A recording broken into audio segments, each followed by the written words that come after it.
আজকে আপনাদের সাথে শেয়ার করব একদম সহজ পদ্ধতিতে ক্যারামেল পুডিং। আর এই পুডিংয়ের A to Z সম্পূর্ণ ডিটেলস আর টিপস সহকারে একটা পারফেক্ট রেসিপি আপনাদের সাথে শেয়ার করব। অনেকেরই কমপ্লেন থাকে যে ক্যারামেল পুডিং তৈরি করতে গেলে ক্যারামেলের কালারটাই আসে না, বা পুডিংটা প্লেটে ঢালার সময় পুডিংটা ভেঙে যায়, আর পুডিংয়ে ডিমের একটা স্মেল থাকে।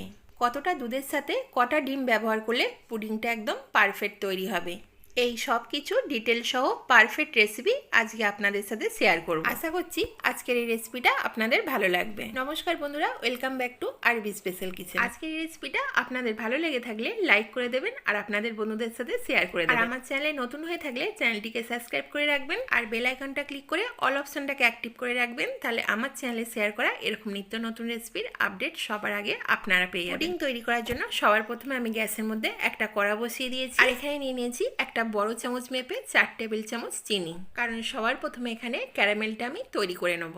আর এই ক্যারামেলটা তৈরি করার জন্য গ্যাসটাকে কিন্তু লো টু মিডিয়ামে রাখতে হবে, বেশি হাই ফ্লেমে কিন্তু ক্যারামেলটা তৈরি করা যাবে না। গ্যাসটাকে হাই ফ্লেমে কিন্তু ক্যারামেলটা তৈরি করলে ক্যারামেলের কালারটা কালচে চলে আসবে, এরকম ভাবে ব্রাউন কালার কিন্তু আসবে না। আমি গ্যাসটাকে লো টু মিডিয়ামে রেখে ক্যারামেলটা রেডি করে নিয়েছি। তো দেখতেই পাচ্ছ ক্যারামেলের কালারটা কিন্তু সুন্দর ব্রাউন কালার এসছে। এখন একটা স্টিলের বোল নিয়ে নিয়েছি, এই স্টিলের বোলের মধ্যে আমি ক্যারামেলটা পুরোটা ঢেলে দিলাম, আর হাত দিয়ে এই বোলটা একটু নাড়াচাড়া করে ক্যারামেলটা চতুর্দিকে একটু ছড়িয়ে দিচ্ছি। আমি এখানে পুডিংটা রেডি করার জন্য একটা স্টিলের বোল নিয়ে নিয়েছি, তবে তোমাদের হাতের কাছে থাকা যে কোনো পাত্রের মধ্যে কিন্তু পুডিংটা সেট করতে পারো। এখন আমি এই বোলটা একটা সাইডে রেখে দেবো। যেই কড়াইয়ের মধ্যে আমি ক্যারামেলটা রেডি করেছিলাম ওই কড়াইয়ের মধ্যে আমি এখানে 400 গ্রাম লিকুইড দুধ ঢেলে দিই। আমি এখানে ফুল ফ্যাট লিকুইড দুধ নিয়ে নিয়েছি, এতে ক্যারামেলটা একদম পারফেক্ট তৈরি হবে আর এর টেস্টটাও কিন্তু দারুণ হবে। দুধটা গরম হওয়ার আগেই আমি এখানে দিয়ে দিলাম 4 টেবিল চামচ গুঁড়ো দুধ। গুঁড়ো দুধ ব্যবহার করলে দুধটা কিন্তু খুব তাড়াতাড়ি ঘন হয়ে যাবে আর পুডিংয়ের টেস্টটাও ভালো আসবে আর পুডিংটাও কিন্তু একদম পারফেক্ট তৈরি হবে। তো দেখতেই পাচ্ছ বন্ধুরা, 2 থেকে 3 মিনিট একটু ফুটিয়ে নেওয়ার পর দুধটা কিন্তু আমার পুরোপুরি ঘন হয়ে গেছে। এখন এই দুধটাকে একটা সাইডে রেখে পুরোপুরি ঠান্ডা করে নেব। এরপর এখানে একটা মিক্সিং বোল নিয়ে নিয়েছি, এই বোলের মধ্যে আমি এখানে 3খানা ডিমকে ফাটিয়ে দিয়ে দিচ্ছি। তাহলে আমি 400 গ্রাম লিকুইড দুধের জন্য আমি এখানে 3খানা ডিম ব্যবহার করছি, তবে আপনারা দুধের পরিমাণ মতন এখানে ডিম নিয়ে নেবেন। একটা বড় চামচ মেপে 4 টেবিল চামচ আমি এখানে চিনি অ্যাড করে দিলাম, তবে মিষ্টিটা আপনাদের পছন্দ মতন এখানে কম বেশি করে নিতে পারেন। যতক্ষণ না অবধি চিনিটা ডিমের সাথে খুব ভালোভাবে মেল্ট হয়ে যায় ততক্ষণ অবধি একটা হ্যান্ড উইক্সের সাহায্যে খুব ভালোভাবে আমি মিশিয়ে নিচ্ছি। এখন ডিমের ব্যাটারটা আমি পুরোপুরি রেডি করে নিয়েছি। অন্যদিকে কিন্তু দুধটাও আমার পুরোপুরি ঠান্ডা হয়ে গেছে।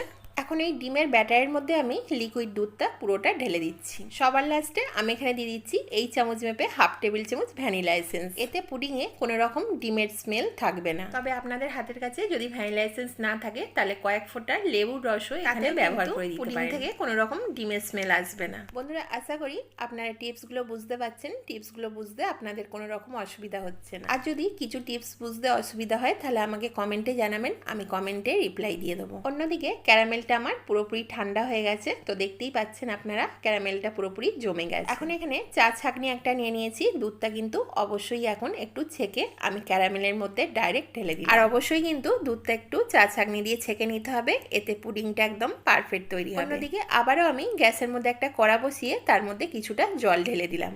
জলের মধ্যে এখন একটা স্ট্যান্ড বসিয়ে দিলাম। স্ট্যান্ডের উপরে ক্যারামেলের বোলটা আমি বসিয়ে দিয়ে একটা প্লেট দিয়ে ঢাকা দিয়ে দিচ্ছি। এর উপরে কড়ার মধ্যেও আমি এখানে ঢাকা দিয়ে দিচ্ছি, আর ঢাকনার ছিদ্রটা আমি একটা লবঙ্গ দিয়ে বন্ধ করে দিচ্ছি। এখন আমি এটাকে 15 মিনিটের জন্য স্টিম করে নেব। এখন ফিরে এলাম 15 মিনিট পর। 15 মিনিট পর আমি আস্তে করে ঢাকাটা এইভাবে খুলে নিচ্ছি। এখন কিন্তু আমার পুডিংটা পুরোপুরি রেডি হয়ে গেছে।